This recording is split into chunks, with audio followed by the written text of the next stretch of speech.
Olá pessoal, vamos nós para mais um tópico de Física para o Enem, nosso top 7, que tem como assunto o movimento circular e força de atrito. Então aqui está o mapa mental que eu disponibilizei para vocês no material, que enfatiza algumas propriedades do movimento circular uniforme, né? Então, todo objeto que está em um movimento circular, ele vai descrever uma trajetória circular de um determinado raio. Então, ele tem um raio R. Ele vai ter uma velocidade linear, então é a velocidade que ele vai ter ao percorrer a trajetória circular do movimento, certo? Então, o deslocamento que ele faz em determinada parte do trajeto deste movimento circular, dividido pelo intervalo de tempo da nossa conhecida velocidade linear, né? Linear da ideia de linha, né? Então, a velocidade com que o corpo, é a velocidade com que o corpo detém percorrendo a trajetória circular do movimento. Ele vai ter uma velocidade angular. Então, essa velocidade angular é a velocidade de rotação que o corpo vai ter em torno do eixo, do seu centro da trajetória circular, que é dada em radianos por segundo. Ele vai ter uma aceleração centrípeta, né, resultante de uma força centrípeta, essa força centrípeta que faz com que este objeto fique em movimento circular. Vai ter duas grandezas que são fundamentais aqui a gente conhecer, né, que é o período, nada mais é do que o tempo de uma volta, o tempo de um ciclo completo, então ele é dado em segundos, e a frequência. A frequência é o número de ciclos, é o número de voltas que o objeto vai realizar em determinado intervalo de tempo. E essas grandezas, o período e a frequência, eles têm uma relação inversa, né? Quanto maior o período, menor a frequência, ou seja, quanto mais tempo ele demorar para fazer um ciclo, menos volta ele vai dar por unidade de tempo. E vice-versa, né? Se essa frequência for alta, se ele dá várias voltas por unidade de tempo, quer dizer que este período é curto. Então, período e frequência eles têm uma relação inversa. A gente pode dizer que o período é o inverso da frequência e vice-versa.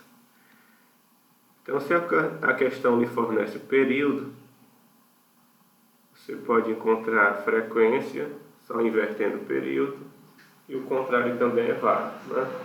Se ela dá a frequência, você inverte e encontra o período. Então a gente tem essa relação aqui no movimento circular entre período e frequência, né? Período é o inverso da frequência, a frequência é o inverso do período. Outras grandezas que a gente tem que ter em mente é como obter a velocidade linear e a velocidade angular, e se existe alguma relação entre as duas, né? Então a relação entre a velocidade linear e angular está dada aqui nessa relação. A velocidade linear é a velocidade angular vezes o raio, e essa velocidade angular pode ser dada por 2π vezes a frequência ou 2π sobre o período, certo? Então vamos ver de onde é que saem essas relações aqui. Então eu tenho aqui uma partícula que está realizando um movimento circular, e ela está saindo de uma posição em determinado instante t1 para uma posição 2 em determinado instante t2. E neste deslocamento, ela está varrendo um certo ângulo dessa minha trajetória circular e percorrendo um certo espaço nessa circunferência. Então, o que é a velocidade linear? Vai ser a velocidade com que a partícula vai se deslocar sobre a trajetória circular. Então a velocidade linear vai se dar pela nossa conhecida expressão, né? A velocidade é igual à variação de espaço pela variação de tempo, né? Então essa velocidade linear, a velocidade que ele vai se deslocar em torno da trajetória circular, que é dada em metros por segundo. A velocidade angular é muito análoga à velocidade linear. Então eu vou ter uma variação, só que uma variação angular, no mesmo intervalo de tempo, né? Esses intervalos de tempo são iguais. A unidade de ângulo no sistema internacional é radiano, então vai ser radianos por segundo. Essa é a nossa velocidade angular. Seria a velocidade de rotação dessa partícula em torno do seu eixo de rotação, certo? Então, a velocidade sobre a trajetória circular e a velocidade de rotação em torno deste centro da trajetória circular. Mas como é que eu obtenho uma relação entre o ΔS e o Δθ, né? Entre a variação de comprimento e a variação angular? Lá da geometria eu tenho que, se eu reduzir este ângulo a uma fatia muito minúscula, muito pequena, né? Eu vou ampliar essa fatia aqui. Então, se eu pegar uma variação de ângulo muito menor do que 1, essa fatia vai se aproximar de um triângulo retângulo, né?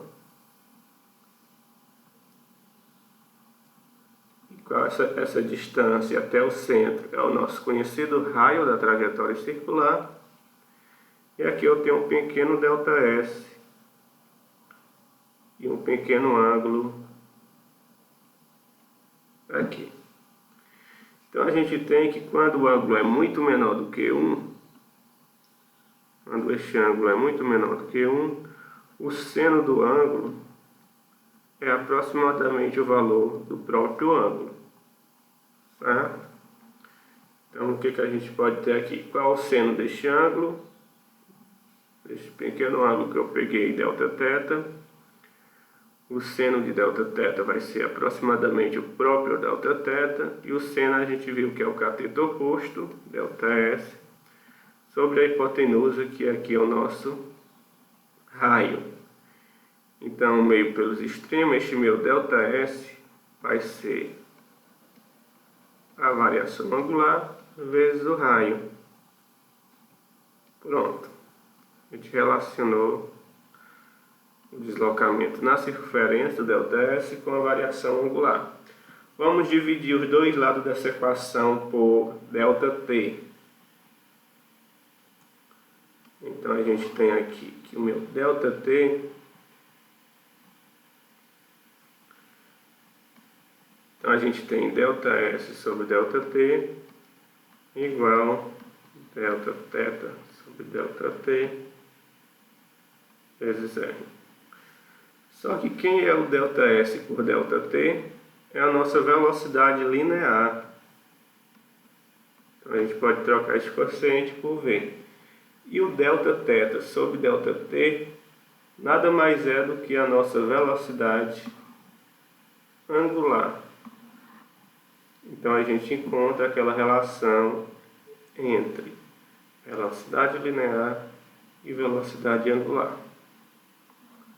Ou seja, se você conhece o raio da trajetória, ele lhe fornece uma das velocidades, ou a linear ou a angular, você encontra a outra através dessa relação, certo? Essa relação linka a velocidade linear com a velocidade angular. Agora nós vamos encontrar essa velocidade angular em termos do período e da frequência, como tem lá no mapa mental, né? A gente sabe que a circunferência completa ela tem 360 graus, né? Uma volta na circunferência equivale a 360 graus. Mas graus não é unidade do sistema internacional. Não é?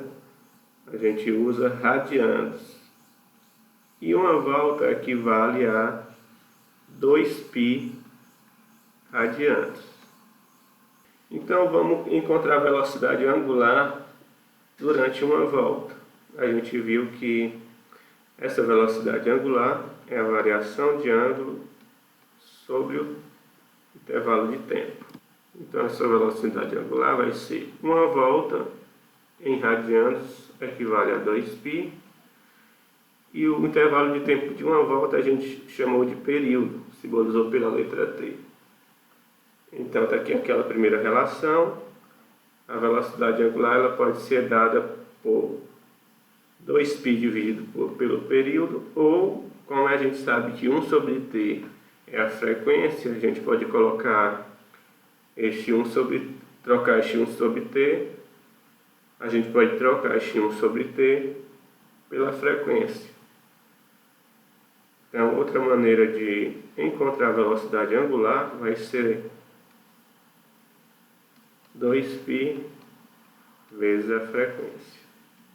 Então, a gente deduziu de onde é que saem essas relações.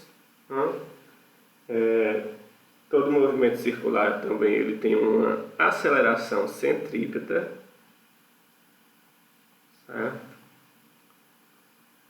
O que é essa aceleração centrípeta? O que vai fazer este corpo manter este movimento circular é uma força que a gente chama de força centrípeta. Então, a todo momento essa força ela vai atuar perpendicular à trajetória. Então, sobre essa partícula vai atuar uma força centrípeta perpendicular à trajetória. E é isso que faz com que o corpo descreva este movimento circular. Perpendicular faz um ângulo de 90 graus, né? Então a todo momento essa força vai atuar, ela apontando para o centro da trajetória, formando um ângulo de 90 graus com a direção de propagação das partículas. O que essa força vai fazer? Ela vai fazer com que essa partícula ela mude a sua trajetória, né? Mas ela não muda o módulo da velocidade. O módulo da velocidade se mantém constante, mas o sentido e a direção deste vetor velocidade vai estar sendo constantemente alterado por essa força. Então, se existe uma força aqui, vai existir também uma aceleração, que é chamada aceleração centrípeta, né? Então, essa aceleração centrípeta ela é dada por a expressão lá que está no mapa mental, V² sobre R, e essa força centrípeta é a massa vezes a aceleração centrípeta, que é V² sobre R. Então, feito este resumo, vamos para nossas questões propostas. Questão número 1. Devido ao movimento de rotação da Terra, uma pessoa sentada sobre a linha do Equador tem velocidade escalar em relação ao centro da Terra igual a adote o raio da Terra 6.300 km e π 22/7. Então vamos lá, pessoal, ele quer a velocidade linear, né? Pelas alternativas a gente vê aqui que está em km por hora. Então vamos lá, essa velocidade linear ela é a velocidade angular vezes o raio. O raio ele fornece na questão, que é de 6.300 km. E ele dá o valor de π como sendo 22/7. A gente não tem a velocidade angular, mas a gente sabe que essa velocidade ela pode ser determinada por 2π sobre o período ou 2π vezes a frequência. Como ele se refere ao movimento de rotação da Terra, A gente sabe que este movimento de rotação, a gente sabe que um ciclo, né, neste movimento de rotação tem o tempo de 24 horas. Então, o tempo de uma volta é o nosso período. Então, a gente pode usar aqui, ao invés de encontrar a velocidade angular, então a gente pode usar aqui para encontrar a velocidade angular 2π sobre o período. Vamos substituir. O ômega vai ser 2π sobre o período vezes o raio. Então a gente tem agora todos os elementos para encontrar essa velocidade linear. 2π, ele pediu para usar o π sendo 22 sétimos, vezes o raio, que é 6.300 quilômetros, dividido pelo período, que é de 24 horas. Não há necessidade de transformar, porque as respostas estão em quilômetro por hora. Então vamos lá, eu posso repetir essa primeira aqui e multiplicar por o inverso da segunda. Então 24 sobre 1 é 1 sobre 24. E agora, para evitar contas, eu vou simplificar aqui. Simplificando 2 por 2 dá 1, 24 por 2 dá 12. Novamente eu posso simplificar 22 por 2 dá 11 e 12 por 2 dá 6. Então eu tenho aqui em cima 11 vezes 6.300 e embaixo ficou 7 vezes 6, que dá 42. 63 dividido por 3 dá 21. 42 dividido por 3 dá 14. Né? Então eu tenho 11 vezes 2.100 dividido por 14. Então vamos fazer essa continha. Vamos para a próxima. Um automóvel se desloca em uma estrada horizontal com velocidade constante. Primeira informação importante, ele disse que a velocidade é constante, de modo tal que os pneus rolam sem qualquer deslizamento na pista. Cada pneu tem diâmetro de meio metro. Então, o diâmetro do pneu, meio metro. Isso quer dizer que o raio, né, do pneu vai ser de 0,25 metros. Que o diâmetro é 2 vezes o raio. Então, dividido isso por 2 dá 0,25. E o medidor colocado em um deles registrou uma frequência de 840 rotações por minuto. Então, número de volta por unidade de tempo é o que a gente chama de frequência, né? E ele está dizendo que essa frequência é de 840 rotações por minuto. A velocidade do automóvel é de... Então, qual é a velocidade linear do automóvel? A partir da velocidade de rotação do pneu, eu posso inferir qual a velocidade do automóvel na pista. Né? Então vamos usar nossa relação entre velocidade angular e velocidade linear. Velocidade linear é angular vezes o raio. Então o que a gente tem aqui? A gente tem o raio e a gente tem a frequência, só que a frequência está rotações por minuto. E nas alternativas eu tenho unidade de tempo em segundos, então a gente tem que fazer essa conversão aqui. Então vamos dividir isso por 60, pois cada minuto tem 60 segundos, e eu tenho que essa frequência vai ser de 84 dividido por 6, que dá 14 rotações por segundo, que a gente chama de Hertz. Então, quero encontrar a velocidade linear, falta saber qual é a velocidade angular. Ele não fornece diretamente, mas eu sei que essa velocidade linear é 2π vezes a frequência. Então vamos substituir essa velocidade angular por 2π vezes a frequência.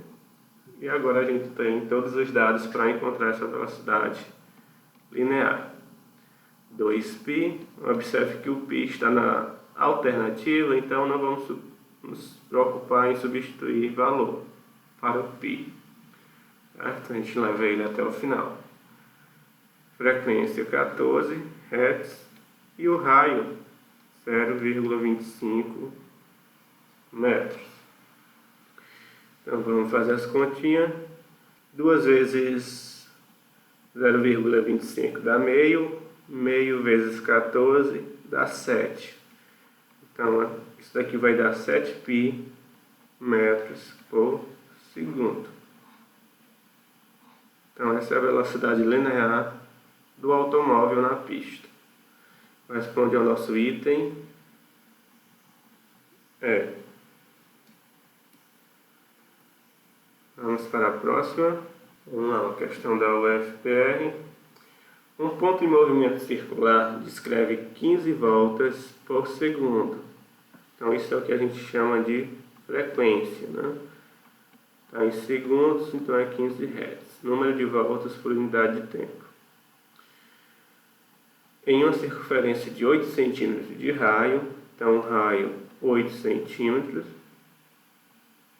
sua velocidade angular, então ele quer saber a velocidade angular, o período e a velocidade linear nessa ordem, né, respectivamente. A velocidade angular vai ser 2π vezes a frequência, né, que a gente tem aqui. Então, substituindo, eu vou ter 2π vezes 15. 2 vezes 15 dá 30 e o π permanece aqui até o final. Veja que as alternativas têm π. Veja que as alternativas é dada em termos de π. Então, a velocidade angular vai ser 30π radianos por segundo. O período é o tempo de uma volta, né? E a gente viu que o período é o inverso da frequência. A gente vai ter que o período vai ser 1 sobre 15.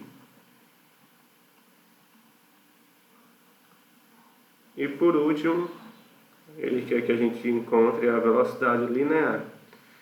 E a gente vê que essa velocidade linear é simplesmente a velocidade angular que a gente já tem, vezes o raio. Observe que a unidade de velocidade linear está em centímetro por segundo. Então não há necessidade da gente converter o raio para metro, né? Seria a unidade de sistema internacional. Então vamos lá. Velocidade angular, que é 30π, vezes o raio, que é 8 centímetros. Então isso daqui vai dar 3 vezes 8, 24. Então 30 vezes 8, 240 π centímetros por segundo. Então isso corresponde aos valores que está escrito no item C. Velocidade angular 30π radianos por segundo. O período 1 sobre 15 avos de segundo. E a velocidade linear 240π centímetros por segundo. Vamos para o nosso próximo exercício. Anemômetros são instrumentos usados para medir a velocidade do vento. A sua construção mais conhecida é a proposta por Robson em 1846, que consiste em um rotor de 4 conchas hemisféricas presas por hastes, conforme a figura abaixo. O anemômetro de Robson ideal, a velocidade do vento é dada pela velocidade linear das conchas. Um anemômetro em que a distância entre as conchas e o centro de rotação é 25 centímetros, em um dia cuja velocidade do vento é 18 km por hora, teria uma frequência de rotação de, sendo necessário, considere π igual a 3. Então vamos lá, pessoal. Ele forneceu aqui a distância entre a extremidade da concha e o centro, que vai ser o raio dessa trajetória circular, que é de 25 centímetros. Ou, dividido por 100, a gente tem 0,25 metros. E ele dá a velocidade linear do vento, que é de 18 km por hora. Qual vai ser a frequência? Então vamos lá, a gente tem aqui nas nossas opções a frequência em rotações por minuto. Então vamos deixar essa unidade de velocidade em metros por minuto. Então a gente sabe que 1 km tem 1000 metros. Então se eu multiplicar aqui em cima por 1000, dá 18.000 metros. E 1 hora tem 60 minutos, né? Aqui está em rotações por minuto. Então se eu fizer dessa maneira, eu vou encontrar a resposta para a frequência em rotações por minuto. Então simplificando aqui, 18 dividido por 6 dá 3, acrescento os zeros que eu não contei. Então essa velocidade vai ser de 300 metros em cada minuto.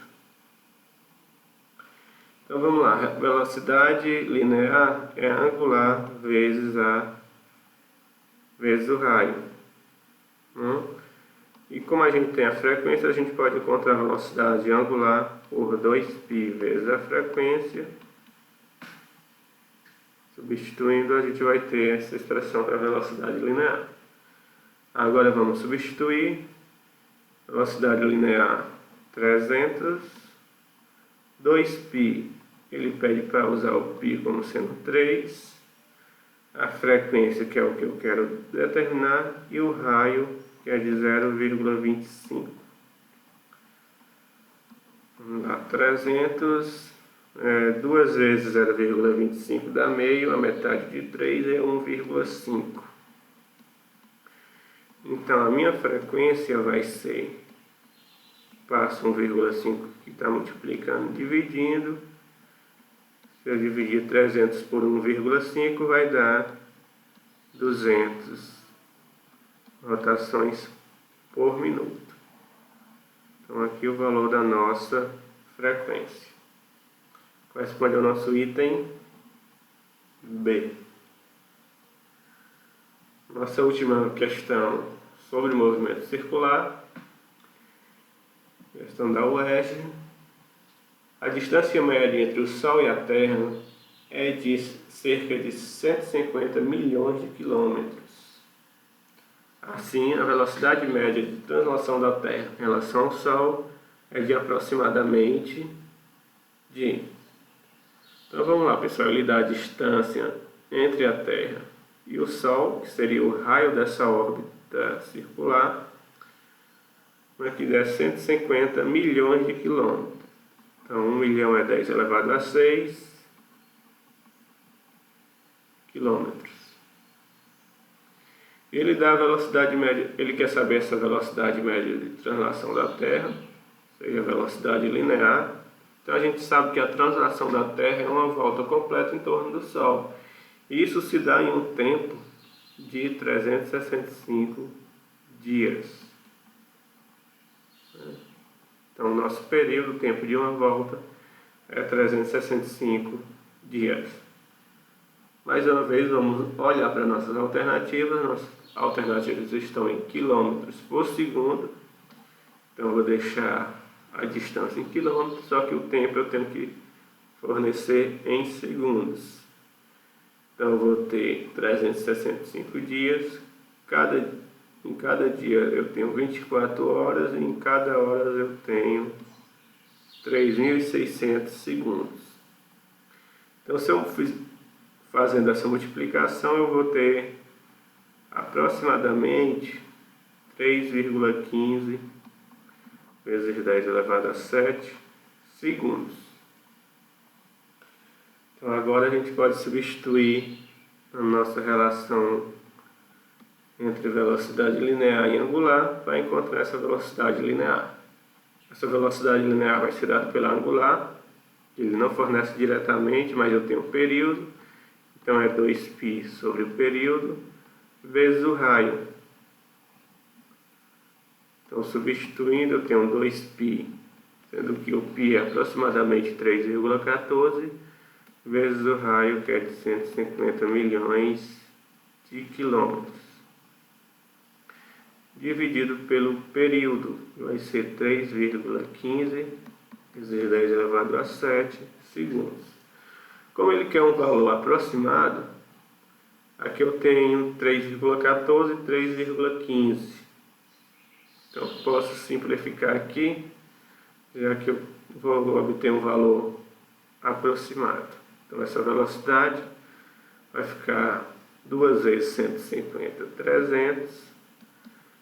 E divisão de potência de mesma base, repete a base, subtrai os expoentes. 6 menos 7 vai ficar menos 1. Então, eu tenho que essa velocidade, voltando uma casa, eu vou ter que é de 30 km por segundo, que corresponde ao nosso item B. Pronto. O nosso segundo ponto deste tópico 7 se refere à força de atrito. Essa força de atrito ela surge devido à rugosidade entre duas superfícies. Então, duas superfícies em contato, embora a gente não veja a olho nu, entre essa superfície há irregularidades, né, devido às características do próprio meio. Então, essas irregularidades entre as superfícies faz com que surja essa força de atrito, né, que é crucial para o movimento dos corpos. Sem essa força de atrito, a gente não conseguiria, por exemplo, caminhar em uma superfície. Então, do que depende essa força de atrito? Ela vai depender das características da superfície, né, dessa rugosidade, dessas irregularidades dessa superfície, que está implícito no que a gente chama de coeficiente de atrito. Então, para dadas superfícies em contato, eu tenho um coeficiente de atrito. E também vai depender do peso deste corpo, né, da massa deste corpo.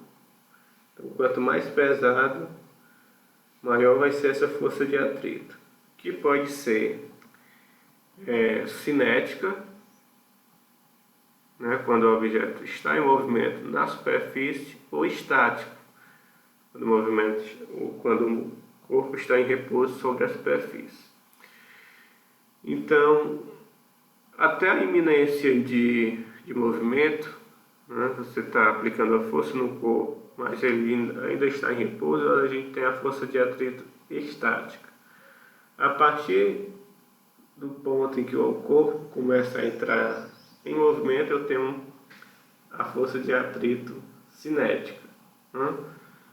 Então, você já deve ter percebido por experiência que quando você começa a movimentar o corpo, essa força para manter este corpo em movimento, ela é menor do que a força que você usou para tirar ele da inércia, né? Então, a gente tem essa relação, essa força de atrito ela vai aumentando até um ponto em que este objeto começa a entrar em movimento, e essa força para manter este objeto em movimento ela é menor do que a força de atrito, que é a força para tirar ele da inércia, né? Então, a gente vai ter um coeficiente de atrito para o bloco em repouso, estático, e um coeficiente de atrito para o bloco em movimento, né, cinético. Então, essa força de atrito ela vai depender deste coeficiente de atrito e da normal à superfície. Então, só lembrando de normal à superfície, essa força normal ela é a força perpendicular à superfície. Então, se eu tenho aqui um objeto sobre uma superfície horizontal, essa normal, a normal ela vai fazer sempre um ângulo de 90 graus com a superfície. Então ela vai apontar aqui na vertical. Mas se essa superfície tem uma determinada inclinação, essa força normal continua apontando em direção perpendicular à superfície. Então aqui a gente teria normal, a superfície nesses dois casos. Certo? Então vamos para os nossos exercícios.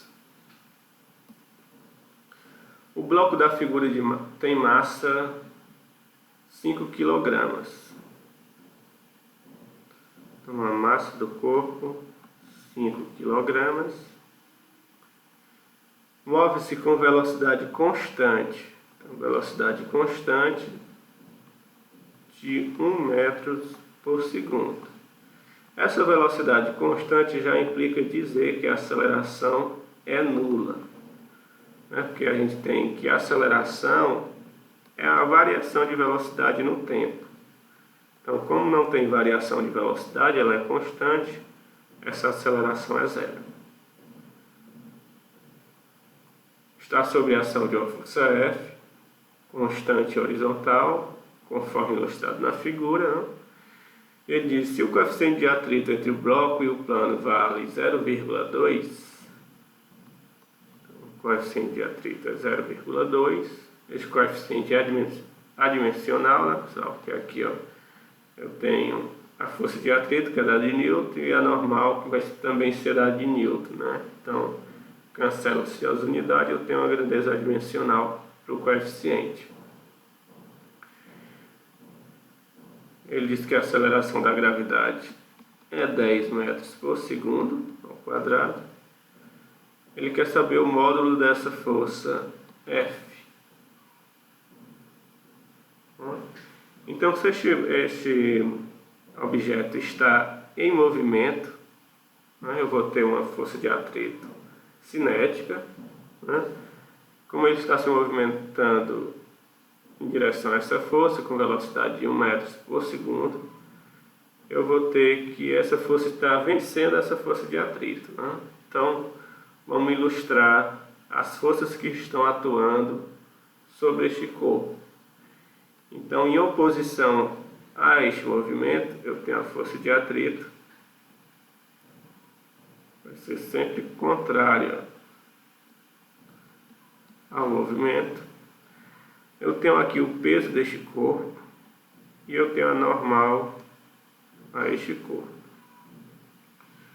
Neste caso aqui, a normal vai ser igual ao peso. Então, essas forças se anulam. Normal igual ao peso. E a gente, só lembrando que o peso é dado. O peso de um corpo é dado pela massa vezes a aceleração de gravidade. Massa vezes a aceleração da gravidade. Então vamos lá. Pelo princípio fundamental da dinâmica, a força resultante sobre o corpo ela é dada pela massa vezes a aceleração. Só que a aceleração deste conjunto é zero. Então qualquer coisa vezes zero é zero. Então essa força resultante vai ser igual a zero. Mas quem é essa força resultante? As forças na vertical se anulam, então sobrou as forças na horizontal. Como o F está vencendo a força de atrito, vai ser essa força menos a força de atrito, vai ser igual a zero. Passa essa força de atrito para o outro lado, essa força vai ser igual à força de atrito. Mas quem é a força de atrito? A força de atrito é dada pelo coeficiente vezes a normal. E a normal neste caso é igual ao peso, que é a massa vezes a gravidade. Então essa força vai ser coeficiente vezes a normal, que é o peso. Então, substituindo, eu vou ter que essa força vai ser coeficiente, que ele disse que é de 0,2, a massa 5 e a gravidade 10. 5 vezes 10 dá 100, 100 vezes 0,2 dá 20. Então a nossa força vai ser de 20 newtons. Corresponde ao item B.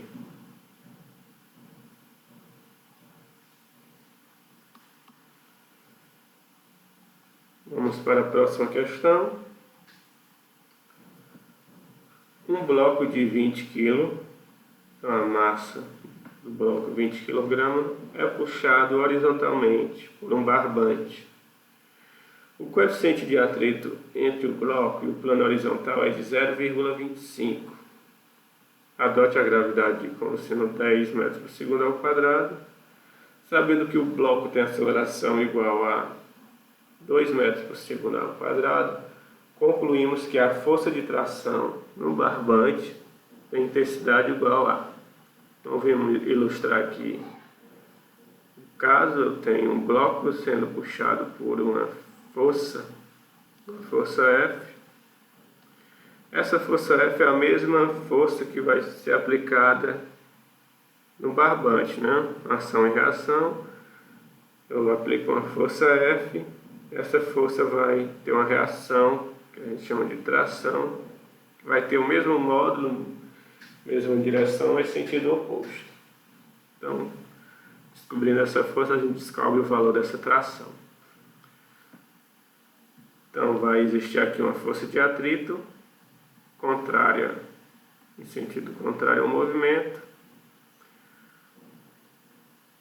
o peso do objeto e a normal à superfície. Então vamos lá, ele diz que a massa do corpo é de 20 kg, o coeficiente de atrito entre a superfície é 0,25, gravidade 10 metros por segundo ao quadrado. Este sistema tem uma aceleração de 2 metros por segundo ao quadrado. Aplicando a segunda lei de Newton, o peso é igual a normal. Então essa força resultante, que vai ser dada pela F menos a força de atrito, vai ser igual a massa vezes a aceleração.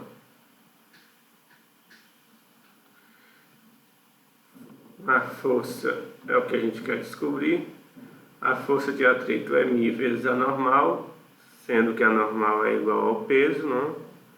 E o peso é massa vezes a gravidade. Só repetindo aqui, massa vezes a aceleração. Agora vamos fazer as substituições. A força é o que eu quero descobrir. Coeficiente de atrito 0,25, a massa 20 kg, gravidade 10, igual a massa 20, aceleração do conjunto 2. Então eu vou ter aqui 0,25 vezes 20, nada, 2 vezes 0,5 dá meio. Então isso daqui dá menos 5 vezes 10 dá menos 50. E aqui eu vou ter 2 vezes 20, que é 40. Passo menos 50 para o outro lado. Daqui eu tenho que essa força vai ser 40 mais 50. Essa força vai ser de 90 newtons. Corresponde ao nosso item E. Vamos para o próximo exercício.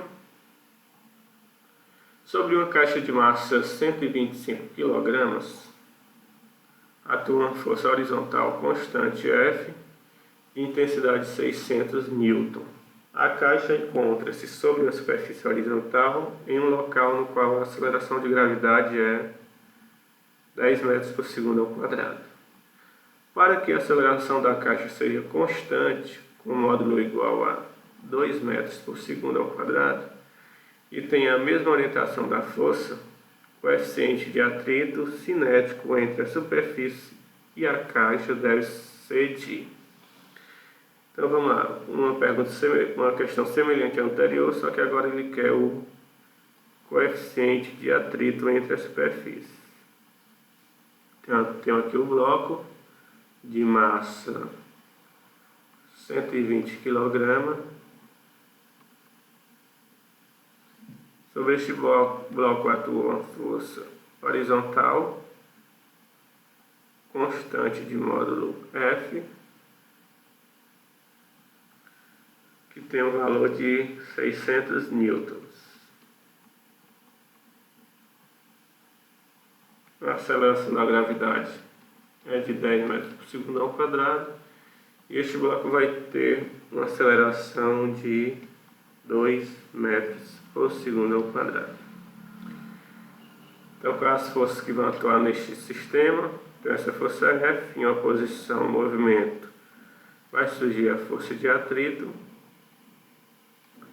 E aqui eu tenho o peso e a normal, que se anulam.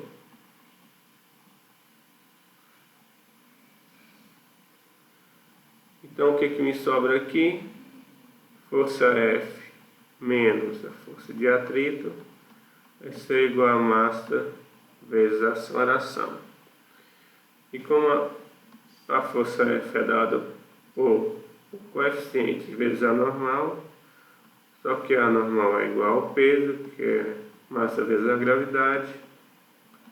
Agora eu tenho todos os recursos para encontrar esse meu coeficiente de atrito entre as superfícies. Então vamos lá, substituindo os valores. Essa força foi dada 600 newton. O coeficiente de atrito é o que a gente quer encontrar. A massa do corpo é de 120 gramas, gravidade 10. E a aceleração do conjunto, 2 metros por segundo ao quadrado. Então, vamos lá, fazendo as continhas. Aqui eu tenho 120 vezes 10, 1.200, vezes o coeficiente, 200 vezes 120 vezes 2, 240. Então, número para o lado, letra de outro. Aqui eu tenho que menos 1.200 vezes o coeficiente de atrito, agora 240 menos 600. Aqui eu vou ter menos 360. Simplificando, eu vou ter que este coeficiente está multiplicando, passa dividido, vai ser menos 36 dividido por menos 120. Então, menos por menos dá mais. Se você fizer essa divisão, vai dar 0,3. Então, o coeficiente de atrito entre as superfícies vai ser de 0,3, que é o nosso item C. Vamos para a próxima. Um homem puxou um objeto de 40 kg ao longo de uma calçada plana e totalmente horizontal. É aplicada sobre ela uma força de 80 newtons. Sabendo que o objeto move-se com velocidade constante, então isso é importante, velocidade constante implica em aceleração nula. A massa do corpo 40 kg e a força que está sendo aplicada é de 80 newtons. Determine o coeficiente de atrito cinético entre a caixa e o solo. Ele pede para adotar a gravidade como sendo de 10 metros por segundo ao quadrado. Então vamos lá ilustrar o que está acontecendo. Uma caixa está sendo puxada em uma superfície plana e totalmente horizontal por uma força F de 40 newtons. Então vamos lá ver as forças que estão atuando sobre essa caixa. Em oposição à força está sendo aplicada, eu tenho a força de atrito, tenho o peso do corpo e a normal à superfície. Neste caso, a normal é igual ao peso. Então, aplicando a segunda lei de Newton, essa força resultante vai ser a massa vezes a aceleração. Quem é a força resultante?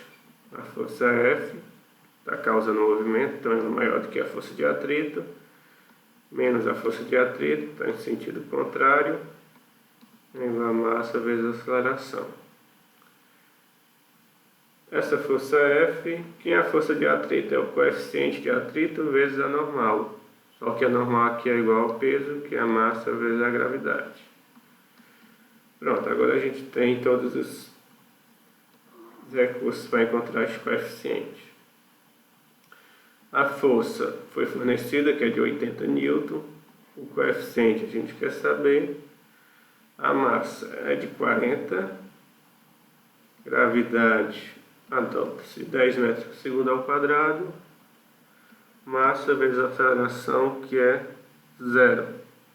Qualquer coisa vezes 0 é 0. Então eu tenho que... Então aqui eu tenho 80 menos 40 vezes 10, 400, e igual a 0.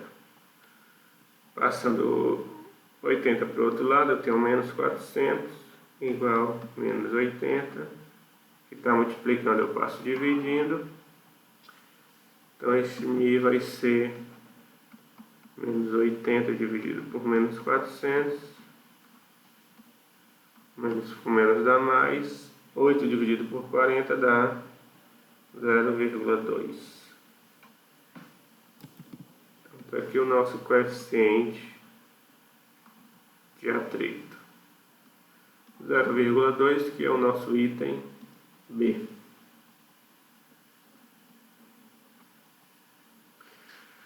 A última questão: um motorista conduzia seu automóvel de massa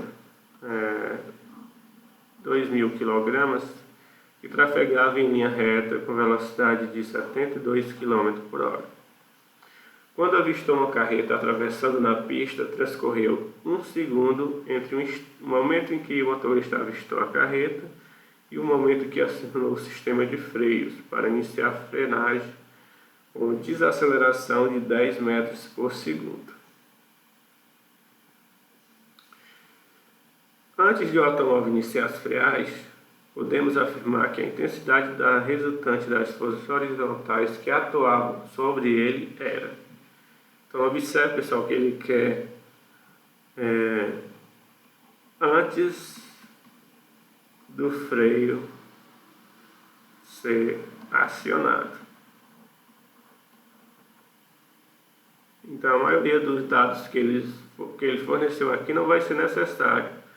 O importante aqui é que antes da frenagem, o motorista conduzia seu automóvel de 2.000 kg com a velocidade constante. Então, o que isso quer dizer? Velocidade constante implica em aceleração nula. Então, isso que a gente tinha antes da frenagem. Então, o que vai acontecer? Eu vou ter o caminhão, essa força motora, né, que faz com que o caminhão se desloque sobre a estrada, sobre a pista, e vai existir em oposição à nossa força de atrito, né, entre o solo e os pneus do caminhão. Eu tenho o peso do caminhão e tenho a normal, reação normal à superfície. Então, novamente, o peso e a normal são iguais. Normal igual ao peso, dado por massa vezes a gravidade. Então, o que a gente vai ter aqui? Essa força resultante vai ser a massa vezes a aceleração, princípio fundamental da dinâmica, segunda lei de Newton, né? Então, o que a gente tem aqui? Que essa força menos a força de atrito vai ser a massa vezes a aceleração, que é nula. Então isso vai ser 0. Então aqui a gente tem aqui essa força menos a força de atrito vai ser 0. Passando a força de atrito do outro lado, aqui a gente tem que a força de atrito é idêntica à força motora do caminhão, certo? Elas vão ter o mesmo módulo, só que estão em sentidos opostos. Então vamos para as alternativas, né? Alternativa A diz que essa força resultante é nula. Correto, a gente viu que a força resultante é nula, pois não havia forças atuando sobre o automóvel. Então aqui está incorreto, né? Não há forças atuando sobre o automóvel. Resultante nula não quer dizer que não haja forças atuando, quer dizer que a soma delas é nula. Então aqui, atuando sobre este corpo, tinha a força peso, a força normal, a força motor e a força de atrito. Certo? Então ela é nula, mas não é porque não haviam forças atuando. O item B, nula, pois a força aplicada pelo motor e a força de atrito resultante atuavam em sentidos opostos e com intensidades iguais. É exatamente o que a gente acabou de ver. Não é? A força motora tem o mesmo módulo, o mesmo valor da força de atrito. Como estão em sentidos opostos, elas se anulam. E aqui está dizendo que é maior, a gente viu que não é, né? A força de atrito é igual à força motora. Então, o nosso item correto é o item B. Então é isso, pessoal. Está revisado aí o nosso ponto, nosso tópico 7 de Física para o Enem. Movimento circular e força de atrito. Vejam questões diferentes da que eu propus aqui. Qualquer dúvida, a gente discute e resolve essas questões numa próxima aula. Então é isso, bons estudos e até o nosso próximo ponto. E até o nosso próximo ponto do Física para o Enem.